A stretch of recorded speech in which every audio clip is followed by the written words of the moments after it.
जय श्री राम दोस्तों, आप देख रहे हैं YouTube चैनल ज्ञान स्टार प्लस। तो दोस्तों, आप सभी का हार्दिक स्वागत और अभिनंदन। देखिए दोस्तों, आज हमने आपके लिए कमेंट चुना है रॉयल गेमिंग चैनल वालों का, और इन्होंने एक छोटा सा प्रश्न पूछा है हमसे। और वो प्रश्न इस प्रकार से है कि ब्रह्मा जी के अलावा 3 सिर और किसके थे। तो देखते हैं दोस्तों कि भगवान ब्रह्मा के अलावा 3 सिर और किसके हैं। इससे पहले जो भाई हमारे चैनल पर नए हैं, उन भाइयों से मेरा निवेदन है कि वे भाई हमारे चैनल को सब्सक्राइब जरूर कर दें।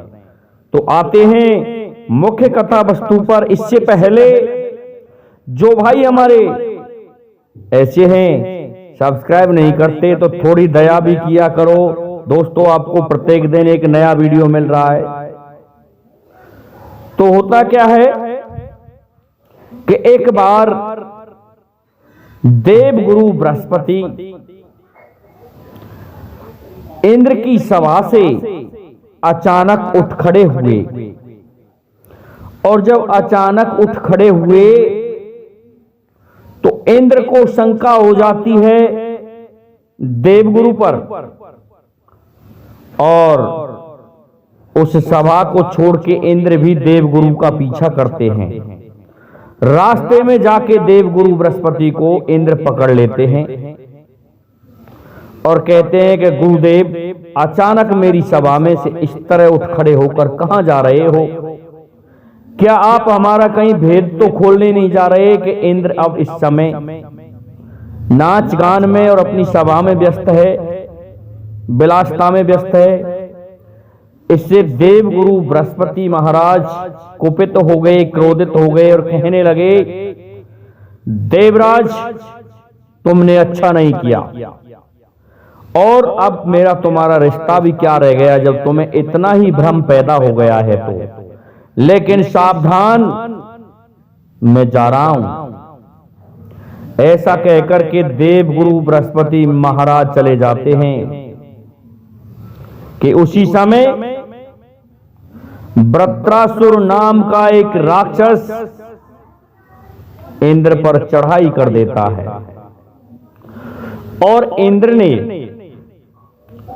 खूब युद्ध किया वृत्रासुर के साथ में, लेकिन इंद्र की एक भी नहीं चली। यहां तक इंद्र के हाथ में जो वज्र था, उसने उस वज्र को भी दे मारा, लेकिन उस वज्र का कोई असर नहीं हुआ और वह वज्र भी समाप्त हो गया। दोस्तों, इंद्र वहां से भाग खड़ा होता है और स्वर्ग राक्षसों के अधीन हो जाता है। इसके पश्चात इंद्र रोते हुए भगवान श्री हरि विष्णु के पास में गए और त्राहिमाम कहने लगे। इससे भगवान विष्णु प्रसन्न हुए और भगवान विष्णु कहने लगे, बोलो देवराज इंद्र, आपका कैसे आगमन हुआ? तो कहने लगे देवराज इंद्र के, हे प्रभु, आप तो सभी बातों को जानने वाले हो, इसलिए ऐसा है, आप उस वृत्रासुर को मारने की कृपा करें। तो भगवान श्री हरि कहने लगे कि नहीं इंद्र, वो मुझे प्यारा है, वो मेरा ही भजन कर रहा है, इसलिए मैं उसे नहीं मार सकता। वह यज्ञ कर रहा है तो कहीं ना कहीं मेरी ही पूजा कर रहा है, इसलिए मैं उसे नहीं मार सकता। लेकिन ऐसा है, मेरी शक्ति के 3 हिस्से में बांट देता हूं। पहली शक्ति मैं तुझ में समाहित कर दूंगा, दूसरी शक्ति तेरे वज्र में समाहित कर दूंगा, और तीसरी शक्ति मैं इस पृथ्वी में समाहित कर दूंगा, जिससे वो मरे उस समय पृथ्वी का कोई नुकसान ना हो। ऐसा कहकर के इंद्र को संतुष्ट कर दिया। लेकिन वज्र कहां से आए? वज्र तो समाप्त हो गया। तो फिर इंद्र भगवान शिव के पास में जाता है।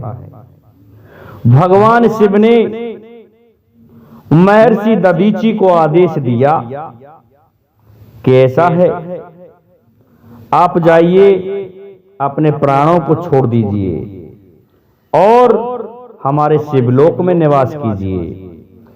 देखिए दोस्तों, शिवलोक में निवास करने के लिए आदेश सुनते ही अपने प्राण छोड़ देते हैं दधीचि ऋषि।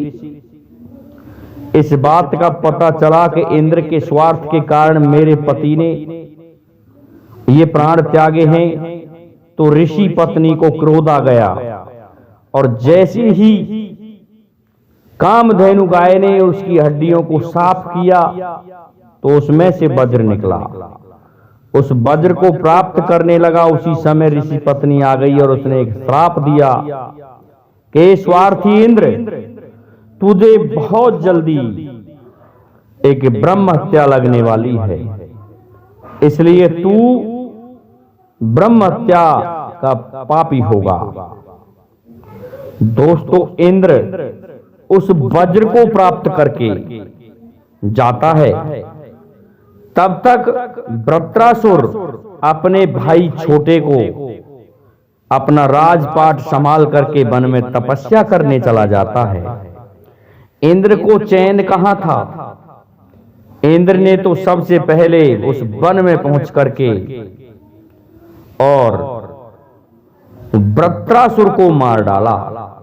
देखिए दोस्तों, वृत्रासुर के 3 सिर थे। जैसे ब्रह्मा जी के 3 सिर थे, इसी प्रकार से वृत्रासुर के भी 3 सिर थे।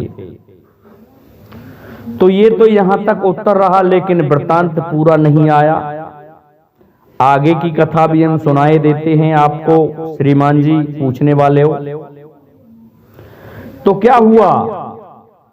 जैसे ही वह मरा तो वह ब्राह्मण था, इस कारण से उसको ब्रह्म हत्या लग जाती है इंद्र को। उस ब्रह्म हत्या का निवारण करने के लिए फिर से जाते हैं भगवान श्री हरि विष्णु के पास में। तो भगवान श्री हरि विष्णु ने उन्हें उपाय बताया कि आप अश्वमेध यज्ञ कीजिए।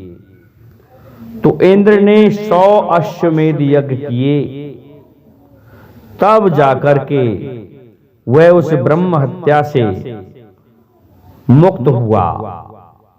लेकिन उस समय तक के लिए जब इन्होंने वृत्रासुर को जीत लिया तो गुरु की पदवी को कौन संभाले, क्योंकि देव गुरु बृहस्पति नाराज थे।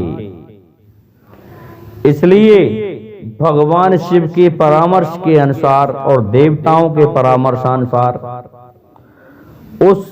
उसे परामर्श मिला कि त्वष्टा ब्राह्मण को स्वर्ग का गुरु पद दे दिया जाए। तो स्वर्ग का गुरु पद त्वष्टा ब्राह्मण को दिया गया। अब तो त्वष्टा संभालने लगे और प्रत्येक दिन यज्ञ करने लगे, क्योंकि यज्ञ वाली ही तो बात थी जिससे ब्रह्म हत्या समाप्त हो जाए।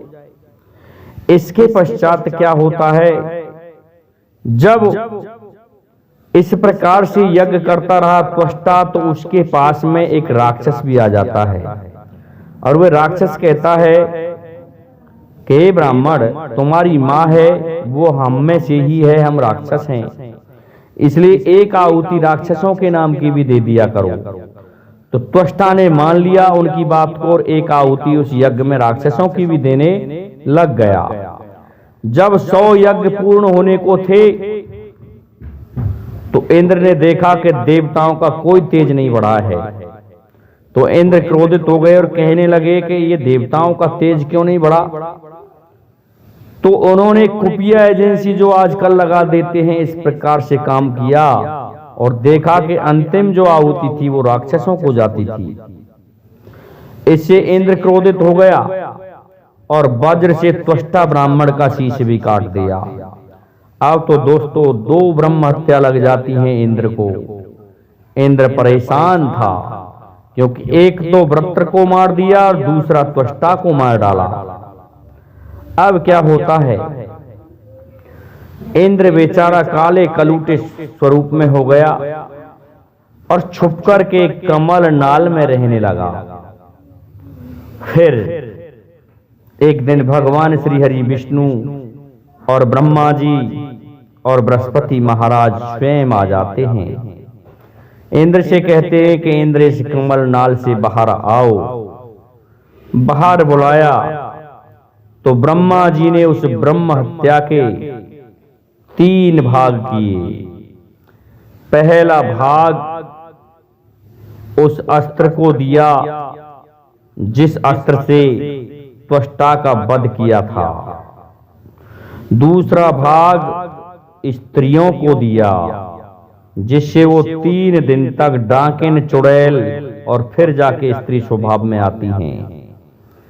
और तीसरा हिस्सा इस पृथ्वी को दिया जिसे पृथ्वी में कहीं भी गड्ढा है वो थोड़े समय पश्चात अपने आप भर जाता है। और दोस्तों चौथा कलयुग में इन गायों को दिया जो इनकी ये दुर्दशा हो रही है। इस प्रकार से उस ब्रह्म हत्या के 4 हिस्सा करके इंद्र को मुक्त कर दिया उस ब्रह्म हत्या से। तो देखिए वृत्रासुर के 3 शीश थे दोस्तों, और त्वष्टा के भी 3 शीश थे।